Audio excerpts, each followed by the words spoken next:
Yeah, thank you, Cynthia, and thank you so much, Frank, for being here.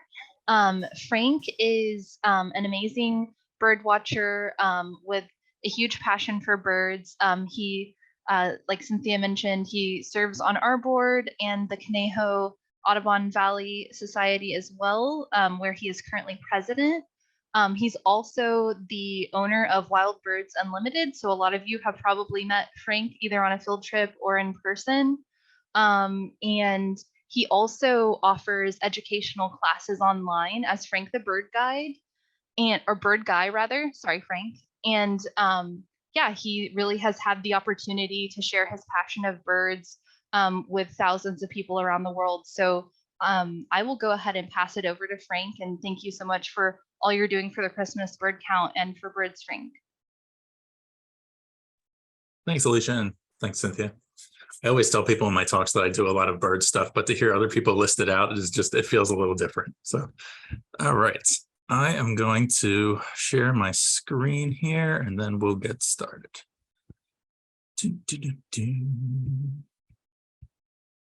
This is always the tricky part. Hit play and my computer starts to comes to life, but everybody can see that now, right? We're good. Cool. All right. What are we going to do tonight? It's late. I don't have a drink. I gave that up, but I wish I did. So if you have a drink, great. You can enjoy one of my presentations in the evening hours, which is kind of exciting and different. So tonight we're going to talk about Christmas bird counts and the top 10 most wanted birds, which sounds more dramatic than it probably is. But as a compiler, there are always birds that I want to see us get on our Christmas bird counts. If you're not in the Ventura circle, if you're going to do a Thousand Oaks circle or Santa Barbara or one of the many LA circles, a lot of this will pertain to you too. It's just general stuff, and then the birds will be different depending on where you are. But this is a black-throated blue warbler, which this would be number one far and away because it's never happened. We've never gotten one on the Christmas bird count, but it would be great if we did. And I just love the picture because it's in the trash pile on the side of the road. Beautiful bird. It's just a great kind of reflects the state of things sometimes, I think. So we'll power through that here. There we go. So I always start off my talks with what's up birds, and tonight's not going to be any different. Right now, here in Southern California, white-crowned sparrows and yellow-rumped warblers. That's basically, 80–90% of what you've got in your yard, most likely. They're just chipping and chupping and eating everything in sight, and it's a lovely time. It's great. They do count, and we do have to count them. So good luck with that with those white crowns sometimes. We're also in the middle of winter, even though it's amazing to me that winter doesn't start until December 20-something because it's cold. It's been raining. All the wintering birds are here. It's winter as far as the birds are concerned, which means it's winter as far as I'm concerned. So the wintering birds are here. There's been some interesting things kind of scouted out ahead of time. I had a northern parula over at the settling ponds, which has been there for maybe 2 weeks now, which really makes me think it's wintering and it's going to stick around. And on Saturday, that is going to be the number one bird that I'm looking for. So fingers crossed for that. It's very cold, right? It's going to be cold on our count in the morning. And that usually means very hungry birds. So there's a little white crown over here eating a bark butterbit. The birds are going to eat out of house and home this time of year. I hear it all the time. It's just, that's what goes on, right? There's not as much time to find food. They need more food because it's colder, and they just need to eat and eat and eat and eat. And they're not nesting or breeding except for the hummingbirds. So they don't have anything else to do but eat. So that's what they're going to do. And yeah, we had rain. How exciting was that, right? Dave Prex and I like to joke that the best cure for a drought is to schedule a Christmas bird count. It seems like a disproportionate number of them end up with rain in the forecasts. Usually it's significant rain. It's kind of weird. And if you're feeding birds, always a good reminder to keep your feeders clean. I know the avian flu has been in the news a lot. It's not really a thing here in Ventura, thankfully, but other parts of the country it is. So you can keep your feeders clean every couple of weeks. That's going to help cut down on the spread of really anything that the birds can pass around. And for anybody who's worried about the avian flu, it's not really something that's afflicting the songbirds right now. So it's mostly ducks and shorebirds. So don't feed the ducks, but everything else, you're good. Okay, so I know I said top 10, and I really tried hard to keep it to 10, and I absolutely could not. So we'll get rid of the 10. pretty much every picture I threw in here is a bird I would like to see on the Christmas bird count, except for the white crowns, which I just love and put everywhere. So red-breasted nuthatch, it was supposed to be a good eruption year for finches, and I was really hoping we'd get some red-breasted nuthatches down here, but I haven't seen any yet. So if you've got them, count them, please. Okay, so some history on the Christmas bird count. It's not good history. Like a lot of things, it starts off with this grisly kind of horrifying thing where people would just go out and kill as much stuff as possible. It sounds like it's not a real, it sounds like it's made up. But I guess back then, you know, you didn't have the internet and television, so you would just shoot things. Thankfully, we got past that. And Frank, always like the name, decided that it'd be better just to count them, just to see the birds and count them. And I think we're all much better off for that. And the birds especially are very grateful that we no longer do the Christmas side hunt thing. So it had pretty humble beginnings, 27 participants, 25 counts, 90 species. You know, that's back when you really couldn't get around very quickly in 1900, right? You're not going to go do all of the Christmas bird counts on the California coastline over here, like some people do now, right? Nowadays, the counts are held every year between the 14th and January 5th. I always forget those dates, even though they should be drilled into my mind by now. But that's the rough window when we have to do our count. A lot more than 25 people now. We've got tens of thousands. It's more than just a North American thing. There's some counts in Central America, and it's really spreading out and becoming more of a global phenomenon. Thousands of species, millions of birds. The sheer scale of some of these population sizes is just daunting. But then you have all of these people, these thousands of people counting them, and it starts to come into focus a little bit. And it's really a fascinating thing. I kind of geek out on the data a little. So I get a lot of questions about what are we doing with this data? What's the point of it? Does it go anywhere? Is it just like, are we just killing time? It does actually go into a database, a massive Audubon database. I upload it. I put all of our stuff from 12 different kinds of data into one spreadsheet and upload it to Audubon. And it gets used by scientists. It gets used by Cornell, American Bird Conservancy, all these things. They can tap into it. They can generate reports. If you saw that 3 billion birds report that came out a few years ago, a lot of that was done off of data from Christmas bird counts. So very exciting. Some logistics. This is my slide. This is the new slide that I had to add because of things that happened recently. So compilers pick a single day. That's me. I'm the compiler coordinator guy. I pick a day in the window 14th to the 5th. That's it. We count on that day in a 15-mile diameter circle. I'll show you the circle in a minute. There's a thing called a count week, which would actually start 3 days before the date, which is tomorrow. So starting tomorrow, birds count as part of the count week, and it goes until 3 days after. Count week is like the consolation prize. So there's a separate, like everything for count day is golden. It counts, it gets put up as our ranking and everything. Count week is kind of like, yeah, we kind of saw it, but we missed it. So count week birds kind of get on my nerves a little bit. Just gonna let that siren go by. And it's just like a bird we missed that didn't show up on count day. It was raining, it was hiding, something like that. So it's kind of like, there's always, we saw 170 species and 5 count week species. And I'm always like, there's 5 species. Oh, got us. So I try to avoid the count week. That's just me. I always get this question, right? I think I've been doing this for 8 years, 9 years. I don't even know, honestly. I think it's 8. But why did we pick this date? Why are we doing on the 17th? Or why did we do it on the January 4th? And every year, somebody complains to me about it. Every year, there's, maybe we should do it this time. Maybe we could do it earlier. Maybe we could do it over here. So here are the things that go into consideration for that. It's always a weekend. I'm not doing this on a weekday because we'll get like 25 people, and that would be really challenging. We're not going to do it on Christmas, and we're not going to do it on New Year's, right? They've fallen on the weekends 2 years in a row now, so it's been a little challenging. I pitched the idea of doing it on Christmas Eve or New Year's Eve. Didn't get a lot of good feedback on that. So we're going to avoid those two, which wipes out 4 of our 6 possible dates, right? The next thing is we have a count circle right down the street for Thousand Oaks. We don't want to do it on that day because it's mostly the same people who count in one circle or the other, and that would also be challenging. So we're basically left with 2 days, and it's between us and Thousand Oaks to decide which one we're going to take. And this is what we took Saturday, they took Sunday. That's it. I know Carpinteria has a count on Saturday. I know San Fernando Valley's is Saturday. And there are 8 circles within an hour of us. I cannot possibly avoid all of them. I try my best, and it's always going to happen. Sometimes we overlap with Santa Barbara and we lose a lot of people to that because Santa Barbara is like a monstrous count that everybody loves to go and do. So that's my reasoning. So next year, when I pick a date that you hate, maybe remember this or just email me and let me know how much you hate it. It's okay. Here is our count circle. Isn't it a beauty? These are approximate. I mean, it's close. We count some birds more in the southern part of the circle across the Santa Clara River than what the circle would say we can count, but it wobbles a little bit, right? There's the Earth's rotation and everything. I don't sweat over another 10 feet here and there. So if you live in this circle, the birds in your yard count, and you can count birds in your yard, which is great.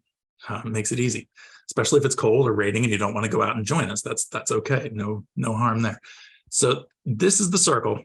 You get most of Lake Casitas, you get the southern part of Ojai, all of this area that like nobody really gets into, and then down here in Ventura, Midtown. And every compiler does their circle differently. Some people don't like people like counting their yards. I personally love it because Midtown Ventura, there's like nothing there that we count. There's no parks outside of Camino Real that we really get into. And there's a lot of habitat in there. It's all just neighborhoods, right? And there's always like a black and white warbler in somebody's yard in there. And there's probably a white-throated sparrow. And there's probably a handful of other birds that I can't get because they're in somebody's yard and they're not looking.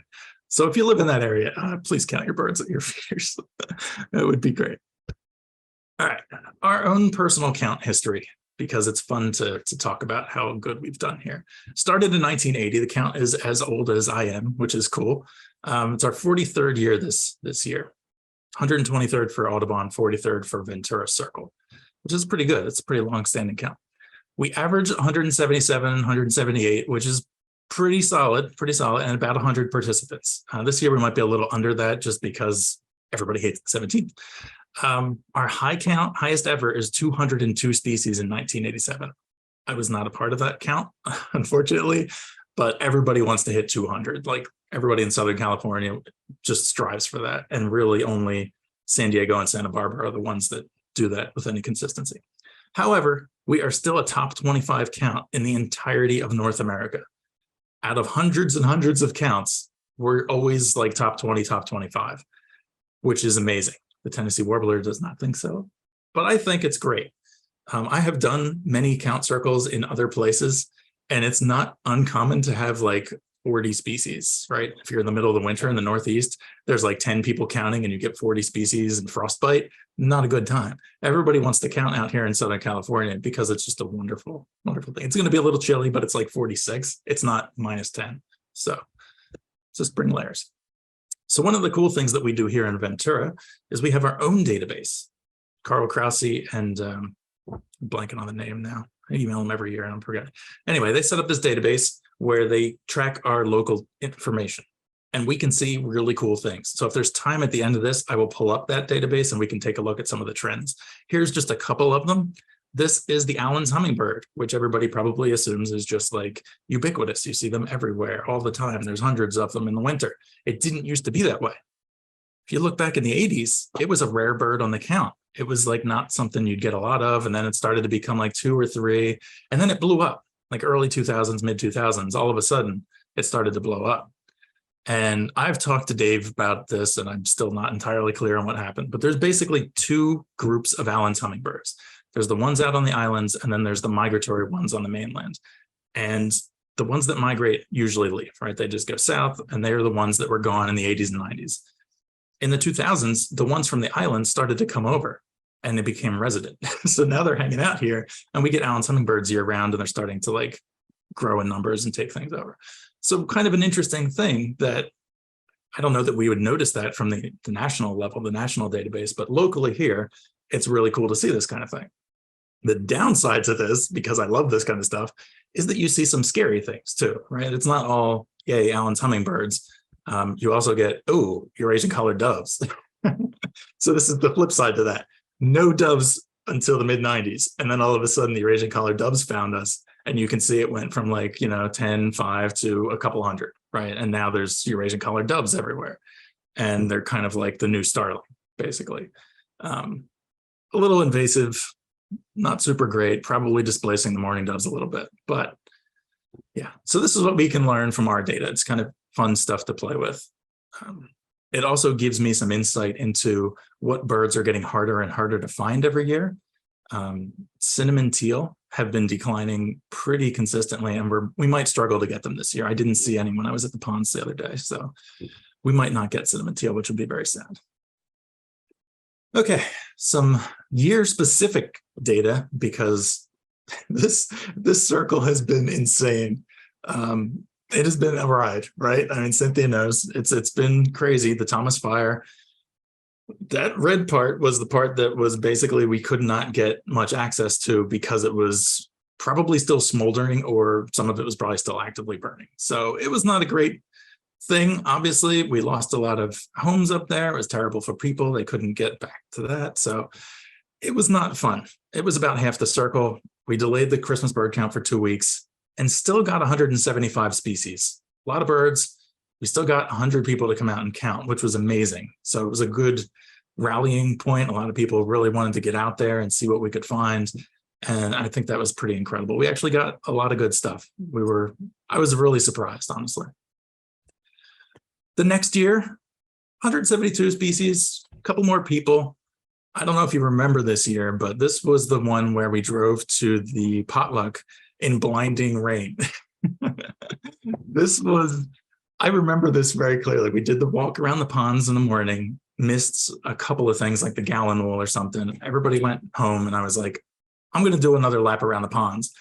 Got like halfway across, as far from the gate as possible, and it just opened up and I got completely soaked, found the gallon wool, didn't care, and I was like, it was worth it. I got the gallon wool and like an osprey, and I was like, this is great, that's fine. And then it just rained, and the whole afternoon was just a wash. Like, it was scary driving to get to the gathering at night. It was intense. So the next year blew up.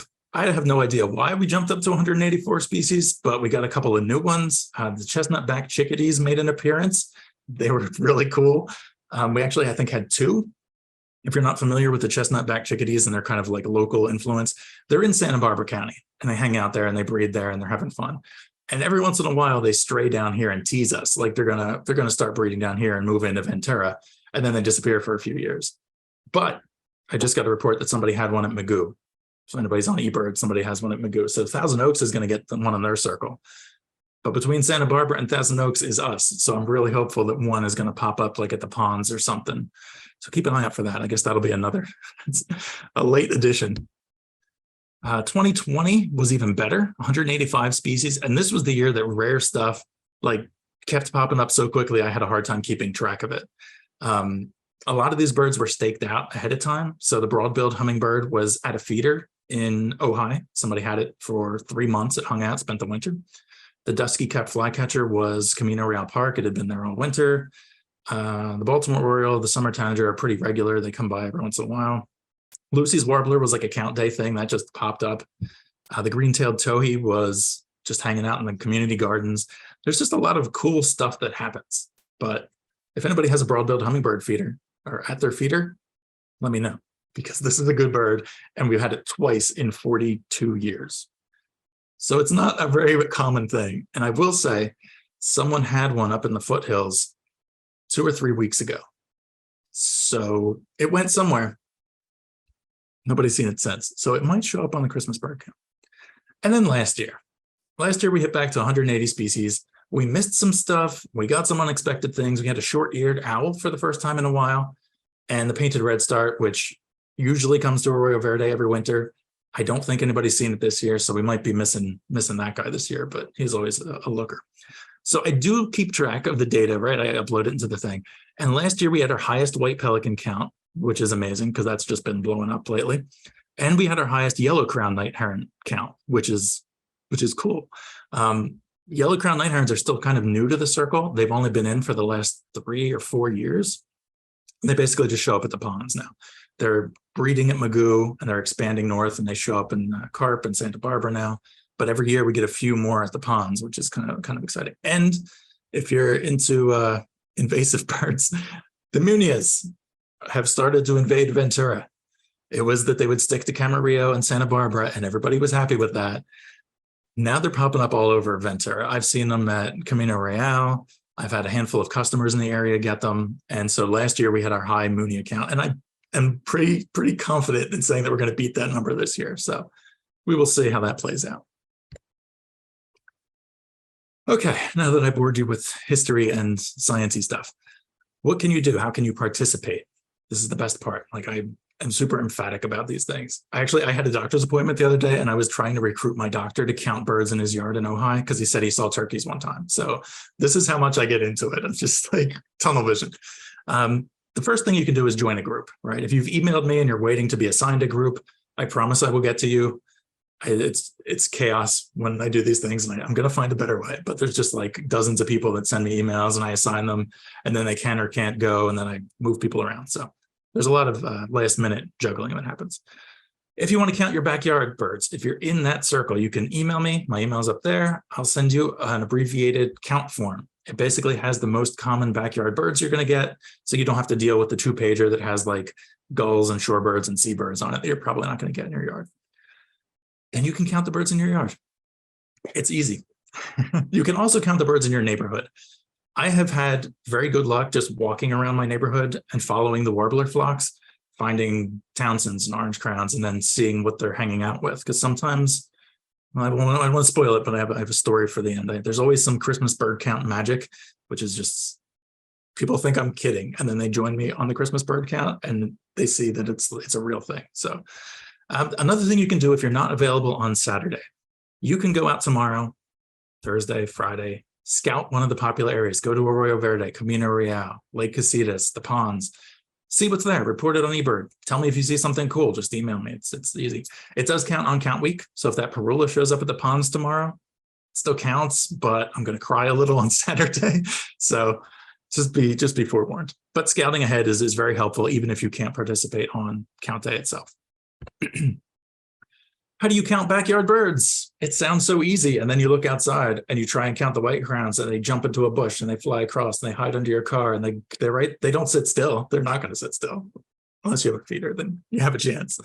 So what I recommend, take a look out there in the morning, see what you see. Just rough estimate, 10 white crowns, 2 yellow rumps, a couple goldfinches.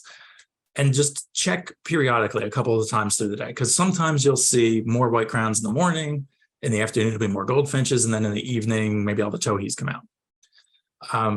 What you can do then is just report the highest amount of each species that you see from any of those times that you check.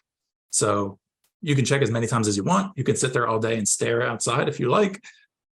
I don't know that I recommend that. Do look up for passing raptors too.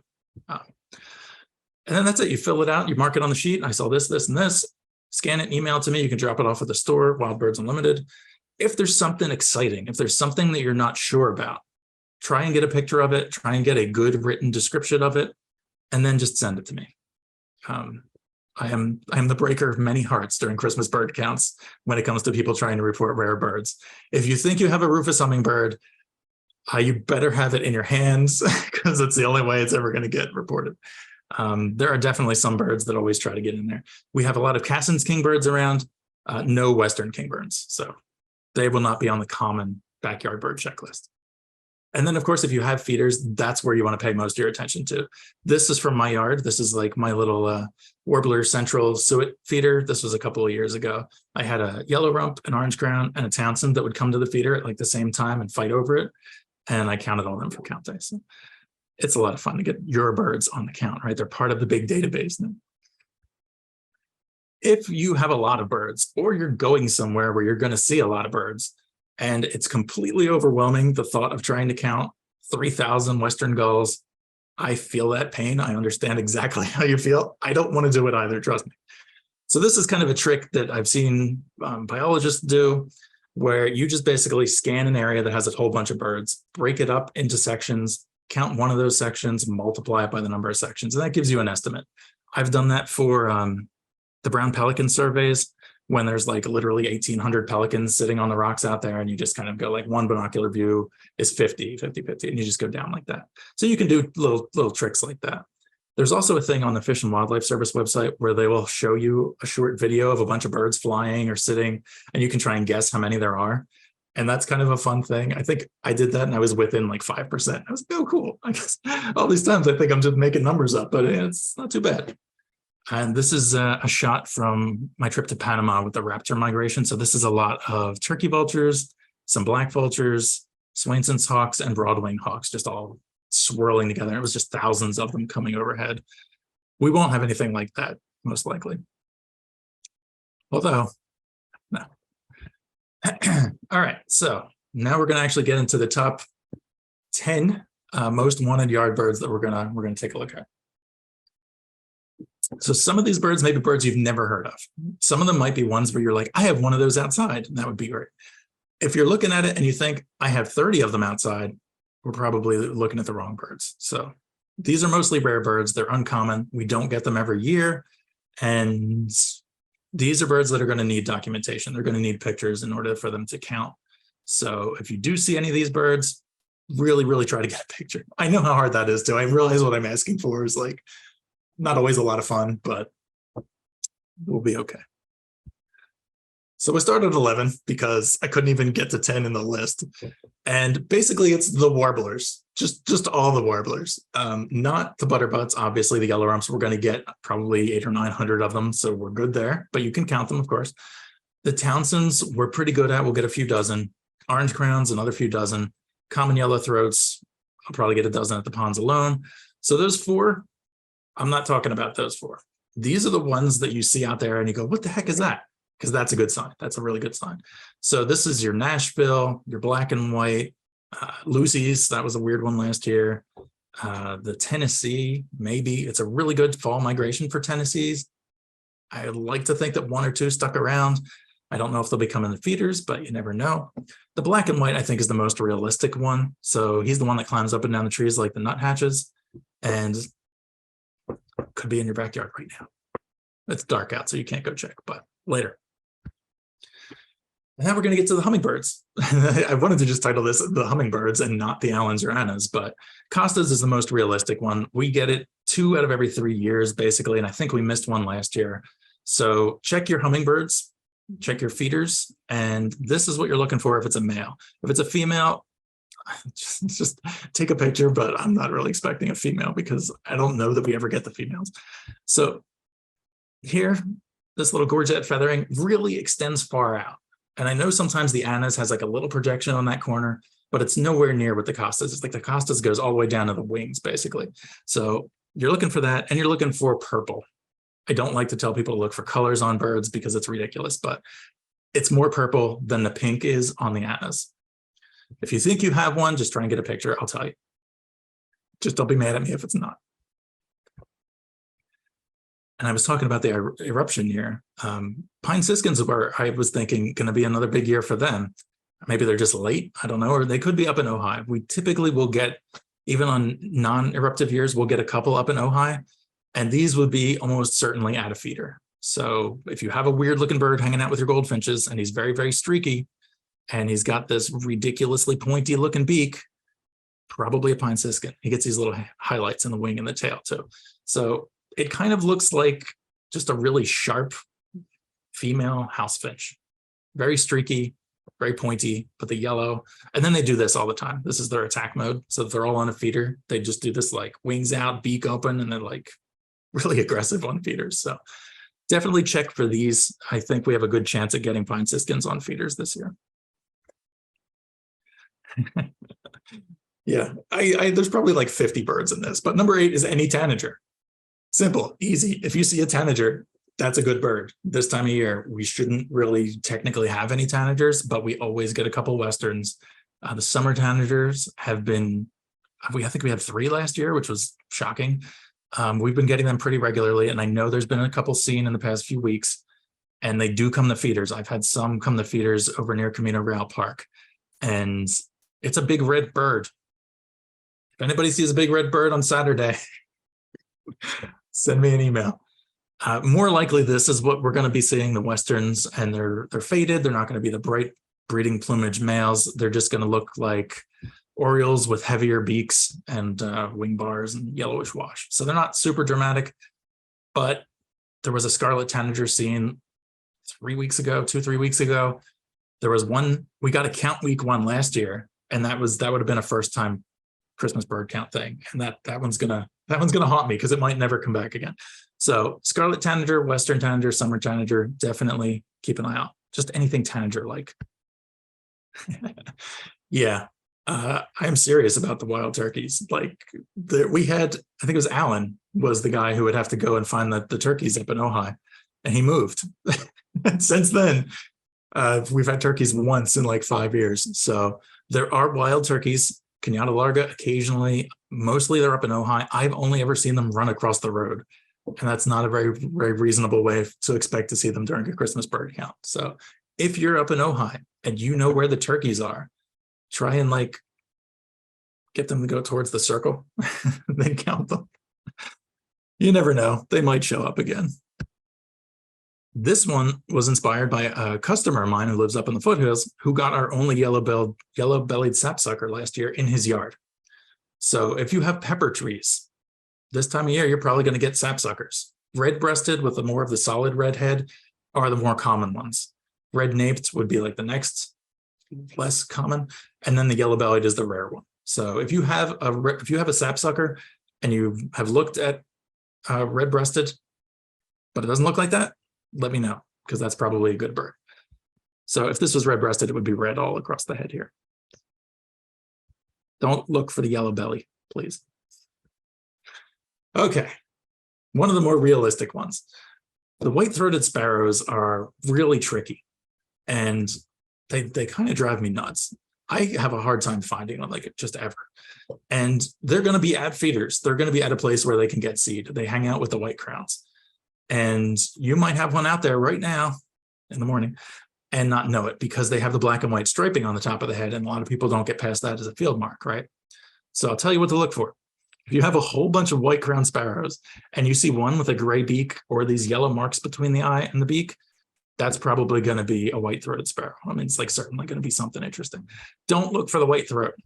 That's a trick. It's there, sure, but the white crowns also get white throats sometimes, so you really have to be careful with that. Look for the beak color.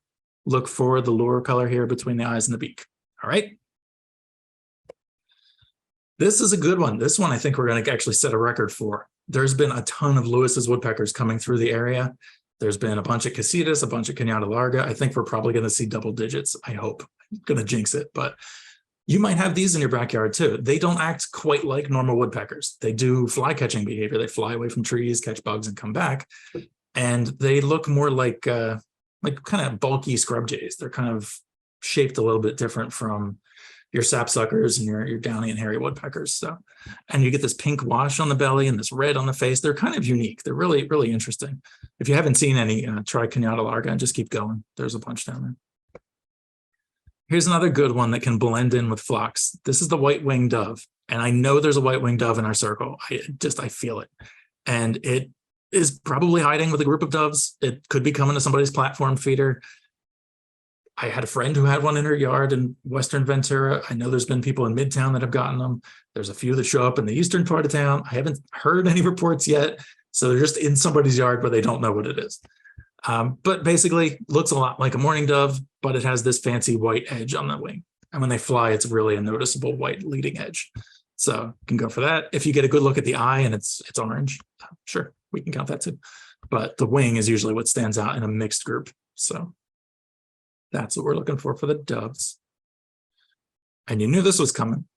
If I say any tanager, I have to say any Oriole. The Orioles, we always get bullocks usually is pretty consistent. We'll get one or two. We had a Baltimore spend the winter out here every once in a while. Hoodeds are tougher. Hoodeds we don't often get, which is interesting. And these are, of course, bright males. And if you see a bright male, it's easy. But more often than not, they're going to be younger or females or non-breeding plumage.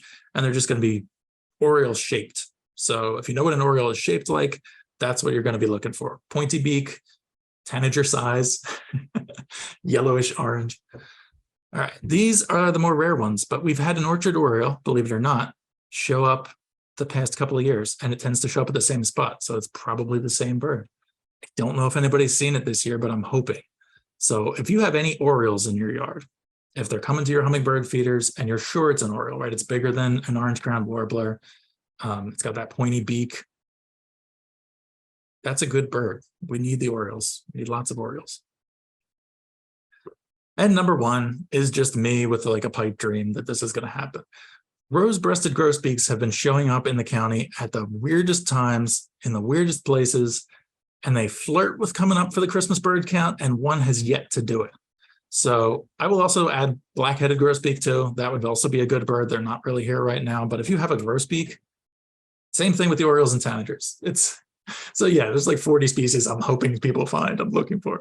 But these guys show up at weird times and weird places. So definitely, I would like to think if somebody had a male rose-breasted grosbeak in their yard, somebody would say something, you hear about it, like, oh my God, it's this bird. So it's the females that kind of sneak in a little undercover. They kind of blend in with the sparrows. They're a little bigger than the sparrows and they've got that crazy beak. So some things to look out for. And there's a bonus bird. The zone-tailed hawk has avoided our count day for like 4 or 5 years in a row, despite the fact that multiple zone-tailed hawks are wintering in our area. And this is my nemesis bird. Like I have never seen a zone-tailed hawk. In spite of going to foreign countries looking for them and up to Ojai, they always avoid me. So I think it might be me. I might be jinxing the count, and that's why we don't get the zone-tails. But somebody just had one out at the Ventura River Preserve. It's like a day before count week too, but they're around and they hang out with the turkey vultures. So if you see a flock of turkey vultures kettling around overhead, look for this tail, right? If it's got that stripe on the tail, get very excited, try and take a picture, and that's probably a zone-tailed hawk. We've had as many as like 3 wintering in the area, and they stay right outside of the circle. They stay in northern Ojai at the western edge of Casitas or something, and they just don't show up on count day. But I have a good feeling about this year. I don't think I'm going to see it personally, but I think somebody else will get it. Okay. So some brief words about Christmas bird count magic. And it's true, you never really know what's going to be out there, and that's part of the fun for this. To me, that's part of the appeal of birding in general. But on Christmas bird counts, you go out there for one day, one 24-hour period, 100 people going out to look for birds. Something weird is bound to happen. Just the law of averages, something weird is going to happen, right? We have one confirmed Inca dove report for the county, and it was on Christmas bird count. Like Bill and Carol Langford went up to Grant Park, I think, and sent me a picture of an Inca dove, like, oh, we found an Inca dove. And I was like, oh, cool. I don't know that we've had any of those before. And it was the first time anyone's been seen in the county. It was there for that day, did not come back. Has not been seen for a couple of years. Last year, I sent somebody up there, and he's like, oh, I just saw an Inca dove. What? And then I told him how rare it was, and he started to like, maybe it wasn't. And we ended up not counting it. But we sent people out there, did not find it. So now there's the Christmas bird count Inca dove. It just only shows up on Christmas bird count days. That's the only time you're going to see it. So I have people all over that area looking for these crazy doves. I have the golden crowned kinglet here, which is another bird we're hoping to get. I was at the ponds a couple of years ago, just walking down the trail, looking at swallows flying overhead, I think. And a golden crowned kinglet pops out on the side of the trail and just like right eye level looks at me. And I'm like, and it was like my life for a golden crowned kinglet. I was just like freaking out, and it flies away. And that was the only one we got on the count. It was the only one seen in the winter for the county. And it was just like, it was right there at the ponds. It was amazing. I was emailing Carl about it. I'm like, do you need proof? Do you want me to like write it up? He's like, no, you're fine. It's just a kinglet. Oh, it's my life for kinglet, dude. That last year, I took a group to the settling ponds, and I was telling them, I was like, something weird always happens, like bizarre stuff. And we're walking around the ponds, and I see these 2 ducks in there. I'm like, oh, those are weird looking. And we got the scope on it. Everybody got binoculars, and it was common goldeneye. I was like, oh, wow, 2 common goldeneyes. And we all looked and watched, and they flew off, never to be seen again. So we all got like a 5-minute look. They were the only ones for the count, the only ones that were seen in the winter. And it was just like, they knew it was Christmas bird count day. Very strange. The last one is the black-throated gray warbler. And I love this one because it's kind of like, it's what happens when you bird a lot. I went to the ponds a couple of years ago, walked around. I think it wasn't the year it rained because that was too wet. I walked around twice and I was just exhausted. My back was hurting. I was like, oh, this is crazy. And I got home and I'm like, oh, I got to go do Thill Park. there's not going to be anything there. You know, I'm walking over there anyway, you know, limping over to Philpar. And I'm just like, what am I even doing? There's like not going to be anything here. Nobody's ever seen anything here lately. It's just, you know, juncos and yellow rumps everywhere. And I get over there and I'm just like, I'm done. And I lay down on the park bench and I'm just looking up in the trees and I'm just like, what am I doing? I'm exhausted. I should just go home. And I see this bird fly into my field of view. And I'm like, oh, man, it's going to be like yellow rump warbler number 85 for the day, right?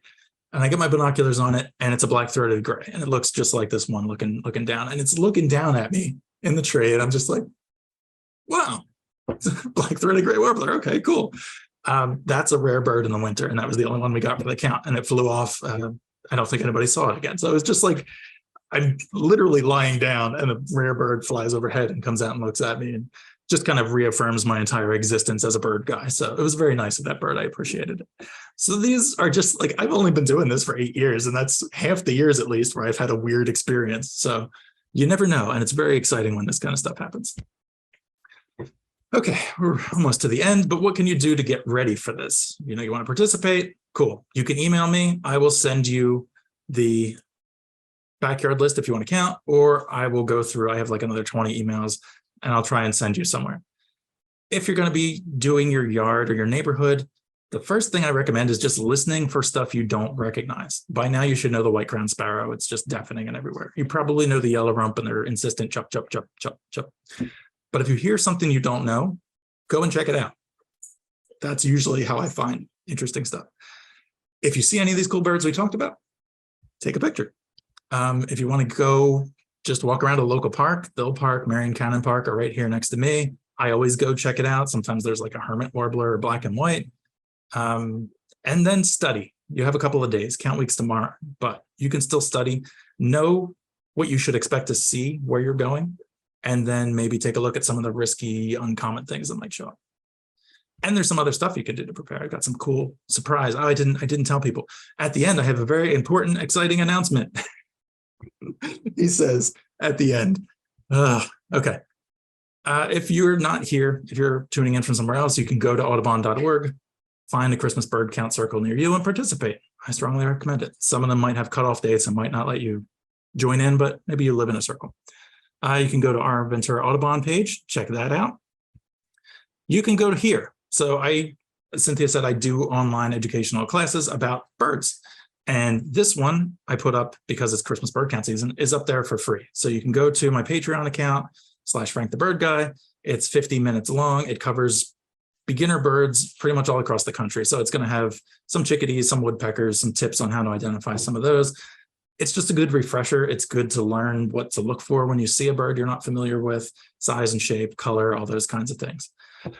If there's a bird on here that you really want to know more about, go to allaboutbirds.org. It's run by Cornell, and you can learn more about it. Go see some more pictures. I showed you one picture of a bunch of different birds.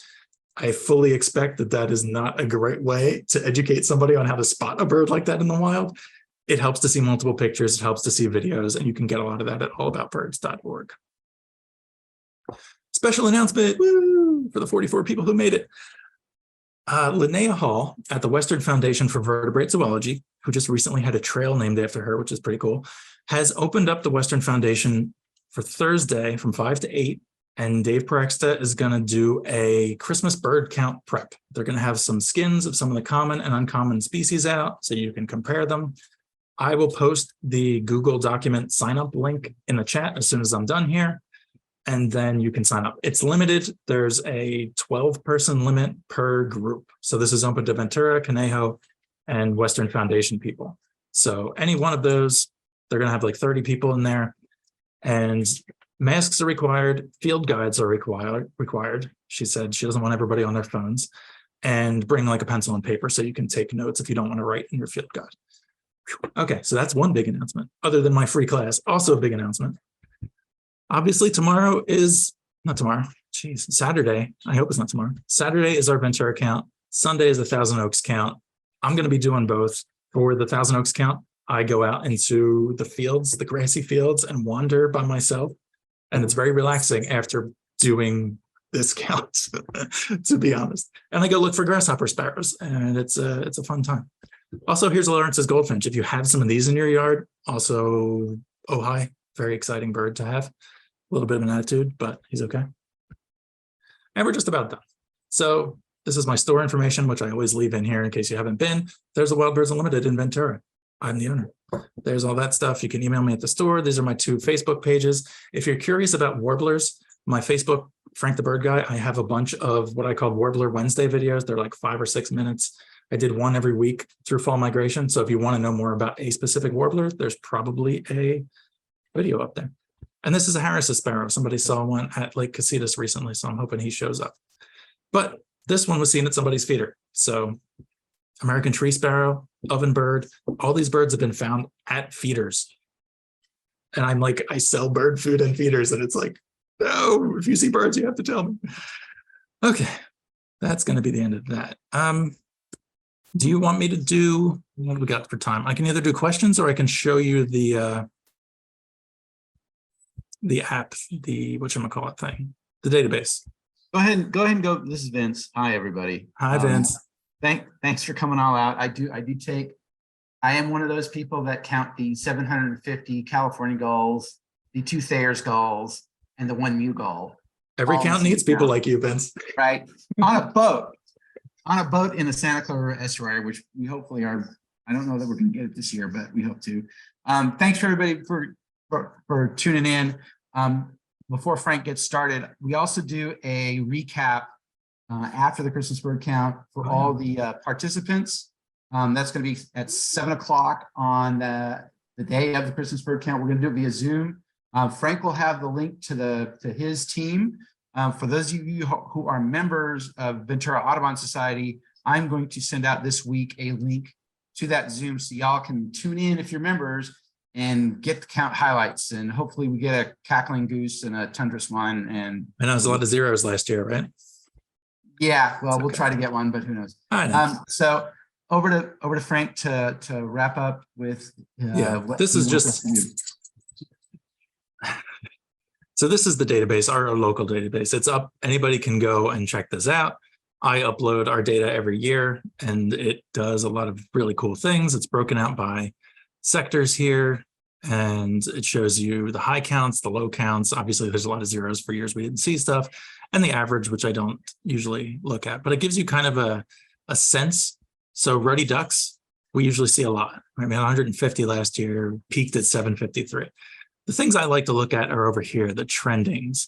So these are birds whose populations are going up. And look, there's the snowy plover. Let's see what he's up to.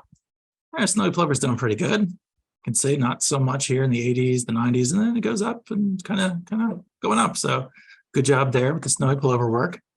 Let's see what else do we have that's going up. There's the Allen's hummingbird we looked at there, 1,700, and the Eurasian collared dove. Obviously, those numbers kind of show up a little. Here's the white pelican that I mentioned. And you could say last year was just like off the charts, just insane. And a lot of that was just over at the Santa Clara River Estuary. That's just where they have started to hang out. And the numbers from nothing, they just kind of showing up here. So kind of interesting. Some of the ones that are not so great. Here's the cinnamon teal. And you can see back in the 80s, hundreds, literally 400 cinnamon teal. I can't even fathom that. I have not seen more than like 7 or 8 at the ponds ever. So yeah, the numbers of the cinnamon teal really kind of, and this 7, I think were all from the ponds last year, and I didn't see any. So I'm concerned that we may not get them, but some of the other birds in here that you might recognize, green herons, just kind of, I don't know the answers for why some of these birds are declining. I don't know if they used to count different places in the 80s. I can't imagine that there is somewhere where you're going to get 15 green herons that we're not visiting, but you can see it's definitely, and this is usually the ponds, we get the 1 or 2 that are there. So there's a lot of interesting things to kind of look at on here, or scary things to look at. I don't know. It would be interesting. I wish there was a number on here to show total number of birds seen year by year. Like, I guess I could do that from my stuff, but it's see how many birds did we get last year? No. Never mind. Oh well. We're up to 304 different species that we've seen. pretty good. I'm happy with it. All right, I'm going to stop sharing this, and then I'll put the link for Linnea's thing here in the chat. And then it can be like off to the races because it'll be like first 12 people. First come, first serve. There it is. I'm going to click it, make sure it works. Yep. All right. So yeah, that should be a lot of fun. 3 hours seems like a long time. First bird count in Canada. See, it's an international thing. Cool. All right, over to you, Alicia. Awesome. Thank you so much, Frank. I just want to double check a couple of the questions that came through the chat. During the Christmas bird count, will you accept birding by ear, or do we need both? It depends.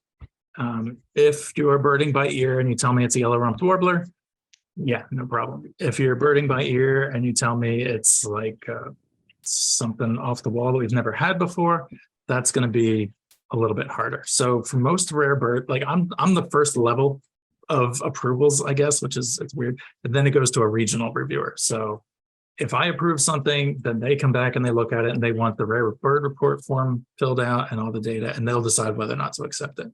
So birding by ear, or like Merlin told me it was this, that kind of thing, probably not as likely to be accepted without a picture, or I don't know. Some of its reputation, I imagine. There's if Dave Brexa hears something by ear, everybody, oh yeah, it's Dave, sure. He gets a pass. Awesome. That makes sense. Thanks, Frank. Didn't see a lot of other questions that didn't get answered in the chat. Does anyone have a question for Frank?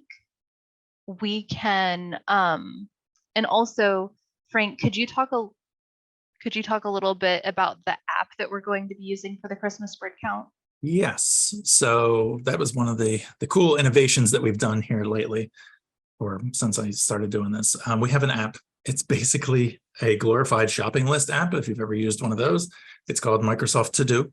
We have a list of our birds. That's our shopping list. If you see a bird on there, you tap it and mark it off. And then we know the people who go out in the afternoon and target some of the birds we're missing. Okay, somebody already got brown-headed cowbird. We don't have to go out after it. Brown-headed cowbird is a bird we almost always miss every year. So if you get a brown-headed cowbird, please mark it off the list so I don't have to drive around looking for it. If you need a link for that, your sector leader has that information, or I can send it to you. It's like an invite link, but you can download the Microsoft To Do app to get set up for that. Alicia will find the cowbird. It's on one hand, I'm happy that we have a hard time finding cowbirds. And on the other hand, I'm like, where the heck are all the cowbirds? How are we not finding them? They're everywhere still, right? So I feel like, yeah, we'll find one between me and Rachel. Rachel knows where they are near the estuary. Yeah, I have my employees are going to be counting at the store because we've had a flock of brewers and like one cowbird that hangs out with them. So we're gonna hope. Awesome. Thank you, Frank, for sharing all of that. Super helpful and a really interesting activity for everyone to be a part of. Does anyone have any other questions for Frank? Questions? Hi, Frank, it's Deborah. Hi, You mentioned the uptick in Allen's hummingbirds were traced to coming from the islands. How did they know that? It's a different subspecies. So it was just, I think, restricted to the islands, and then they started to come over and then they got established. And that's the gist of what I've been told, I believe. I'm not going to say I'm an expert on the Allen's hummingbird subspecies, but I think there are some that are migratory and some that are resident. So. Thanks. Yeah. Awesome. Everybody's going to go do Christmas bird counts now. Lake Casitas is in the circle. Sorry, saw that. It's so the circle is 15 miles in diameter, so we're limited to where we can put it. It was strategically placed so we would get Santa Clara River Estuary because that's a very productive place. And by putting the circle down there, we had to cut out part of Lake Casitas, but we still get like 3/4 of it in the circle.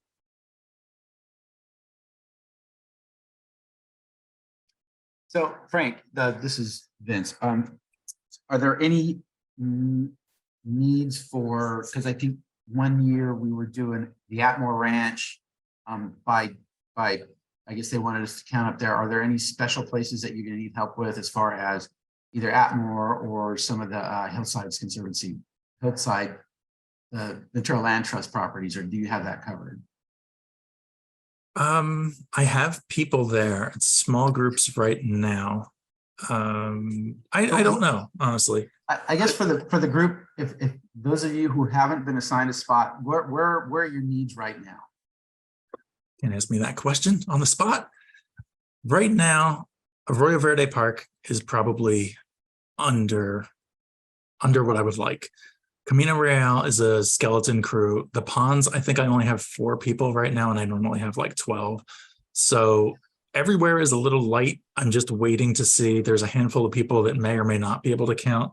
So everybody who's left, I'm kind of keeping in reserve to see where I need to divvy them up. And I haven't heard from a couple of sector leaders on if they need people. So there's no like one area that I can say has no people, because I put at least one person everywhere so far. So yeah, somebody has to get those turkeys. And I'll be in touch with you about the ponds meeting time. It'll probably be 7:30. I'll send everybody an email about that tomorrow, probably. Harmon, 1 or 2 people. Yeah, Jen, I was in touch with Laura about that. I think I have a handful of other people I'm going to send to her to go to either Mariana or to Harmon with you. I'm just making sure they're okay with mud.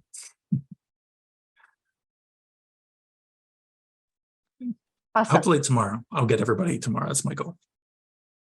Fabulous. Lots of mud. Yeah, Christmas bird counts are often either very cold, very wet, very dirty. But even in Southern California, you get those days. It's part of the story. It makes it fun to tell.